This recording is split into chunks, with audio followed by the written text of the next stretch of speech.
There are lots of ways of making marbled paper, but I like to keep things really simple. I have a shallow metal tray here with about 1/2 inch of water in it. I've just dropped some beautiful pink and orange ink into it, and I'm just dragging pieces of regular copy type paper through the water. Once I've let that dry, it came out beautifully. There's a nice deep pink one and a couple of pieces of a lighter rose color. I'm just using a straight edge metal ruler to create some strips and blocks of this beautiful paper, and then I'm gluing it onto my journal page. I really like how this color blocking effect looks.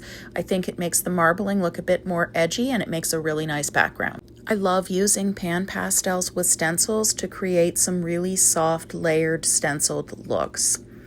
PanPastels are really highly pigmented chalk type pastels, and you only need a tiny bit. I'm basically just patting this makeup brush into the PanPastel and using very little of it to create a design on my page. Doing this means that the design will not transfer onto anything else that you're working on, and it just gives you a really beautiful soft effect.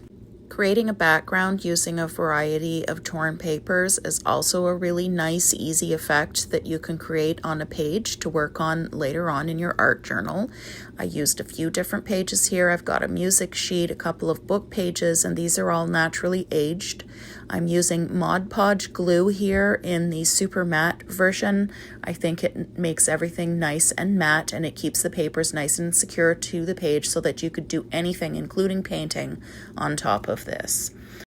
I love how this turned out, and it's going to give me a really nice base layer to work on later on in my journal.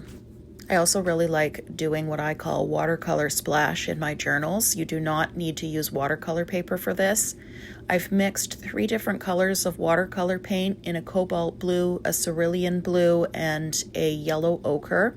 I've made my paint super watery, and I'm using my brush that's got quite a bit of water and pigment on it to just splash it around the page.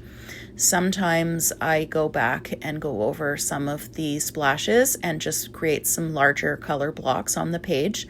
Once this dries, it's going to be really translucent and be a lovely surface to work on for a future journal page. You could do this in as many colors as you want.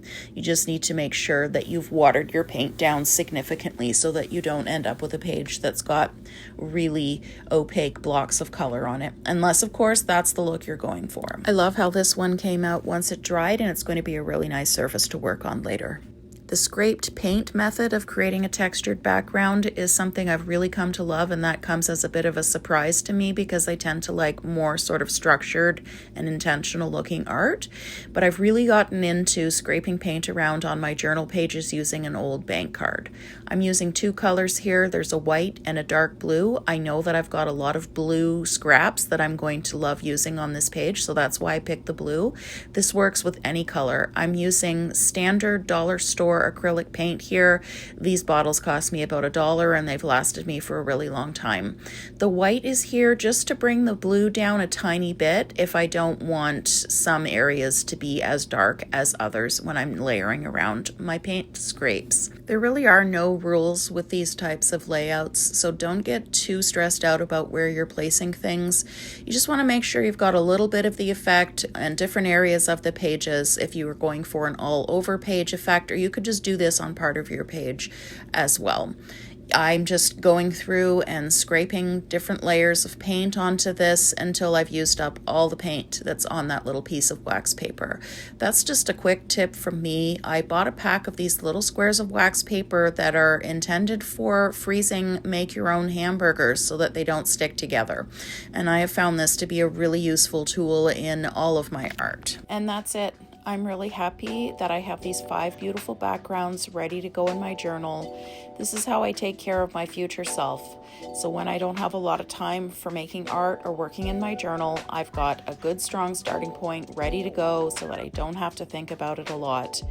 Thanks so much for watching, and most of all, I hope you felt inspired to journal your world too.